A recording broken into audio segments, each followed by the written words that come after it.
हिंदू धर्म में आषाढ़ महीने की कृष्ण पक्ष की एकादशी को योगिनी एकादशी कहा जाता है। आषाढ़ माह में पड़ने वाली एकादशी का महत्व और अधिक बढ़ जाता है, क्योंकि एकादशी व्रत और आषाढ़ का महीना दोनों भगवान विष्णु को बहुत प्रिय है। इस साल 2024 में योगिनी एकादशी का व्रत 2 जुलाई को रखा जाएगा। कहा जाता है कि जो भी व्यक्ति योगिनी एकादशी का व्रत रखता है उसे सभी पापों से मुक्ति मिल जाती है, साथ ही जीवन में सुख शांति आती है। इसके साथ ही वह इस लोक के सुख भोगते हुए स्वर्ग लोक की प्राप्ति करते हैं। इस दिन लक्ष्मी नारायण की पूजा की जाती है। पौराणिक मान्यताओं के अनुसार योगिनी एकादशी का व्रत करने से 88,000 ब्राह्मणों को भोजन कराने का पुण्य प्राप्त होता है। जो भी इस दिन व्रत रखते हैं उन्हें पूजा का पाठ अवश्य करना चाहिए। जो लोग पाठ नहीं कर सकते हैं उन्हें एकादशी कथा अवश्य सुननी चाहिए।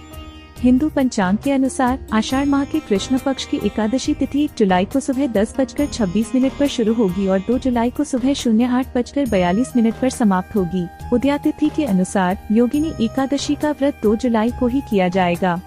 एक कथा के अनुसार स्वर्ग लोक में अलकापुरी नामक नगरी में कुबेर नाम का राजा रहता था। वह शिव का बहुत बड़ा भक्त था। रोजाना महादेव की पूजा किया करता था। हेम नाम का माली रोज उनके यहाँ पूजा के लिए फूल लाता था। माली की पत्नी का नाम विशालाक्षी था। वह बेहद सुंदर थी। एक दिन जब सुबह माली मानसरोवर से फूल तोड़कर लाया, लेकिन कामासक्त होने की वजह से वह अपनी स्त्री से हास्य विनोद करने लगा। राजा को पूजा करने में देरी हो गई, जिसकी वजह से वह क्रोधित हो गए। माली के समय पर न आने का कारण जानकर राजा ने माली को श्राप दे दिया। उन्होंने कहा कि तुमने मेरे पूजनीय ईश्वर शिव जी की भक्ति से ज्यादा अपने कामासक्ति को प्राथमिकता दी है। तुम्हारा स्वर्ग से पतन होगा और तुम धरती पर स्त्री वियोग और कुष्ठ रोग का सामना करोगे। इसके बाद वह धरती पर आ गिरा और उसे कुष्ठ रोग हो गया और उसकी स्त्री भी चली गई। वह कई वर्षों तक धरती पर कष्टों का सामना करता रहा।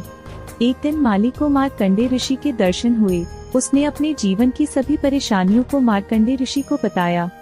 फिर मार्कंडे ऋषि ने उस माली को योगिनी एकादशी के व्रत के महत्व के बारे में बताया। मार्कंडे ने कहा कि इस व्रत को करने से तुम्हारे जीवन के सभी पाप खत्म हो जाएंगे और तुम पुनः भगवान की कृपा से स्वर्ग लोक को प्राप्त कर पाओगे। हेम माली ने मार्कंडे की कथानुसार विधि पूर्वक योगिनी एकादशी का व्रत किया। इस व्रत के प्रभाव से भगवान विष्णु ने उसके समस्त पापों को क्षमा करके उसे पुनः स्वर्ग लोक में स्थान प्रदान किया।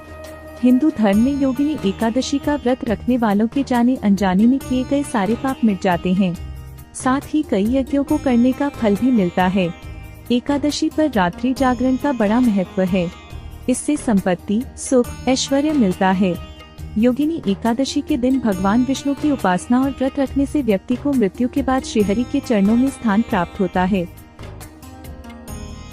तो आनंद लीजिए भक्ति की अमृत धारा का और जुड़िए दिव्य सुधा के साथ और हमारे चैनल को सब्सक्राइब करना ना भूले।